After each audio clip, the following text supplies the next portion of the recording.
If you clicked on this video, you're probably looking at suspension, leveling, or lift kits for 13-18 Ram 25 or 3500. Let's get some definitions out of the way.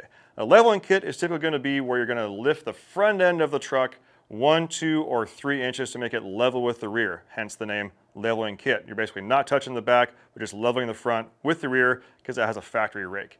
A suspension system or lift kit will usually be something where it's like 4, 4.5, 6, 8, or even above, because you're going to be lifting the front of the truck and the rear of the truck, hence suspension lift kit.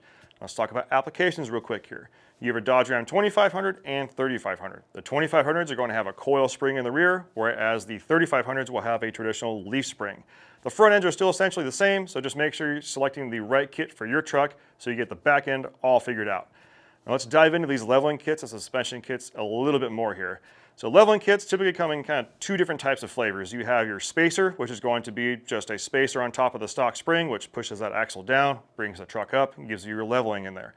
Or you're going to have a leveling spring, where you take that stock spring all the way out and put a brand new upgraded spring, like from Carly, in, and that'll give you not only a better ride, but it'll also lift the front of that truck up. A lift kit is going to have usually some drop brackets, either a bigger spring or blocks in the rear. It's a lot more involved kit because it's going to be lifting the truck even more, which is usually why they cost a bit more as well. One thing I will tell you, if you are going to be leveling or lifting your truck and you see any sort of options for an upgraded or adjustable track bar, do it. That is the one thing that always gets overlooked. I would rather you get a high quality track bar in there, like from Carly, and that way you're going to have that axle centered underneath the truck and not have any issues later on. If you have any questions on this, feel free to reach out. We've got sales technicians on the phone 6 a.m. to 6 p.m. Pacific time, Monday through Friday. Don't have time for a phone call? Hit us up on email, the chat on the website, whatever works best for you. We're here to give you the best tech support in the industry. Thanks for watching. We'll see you on the next one.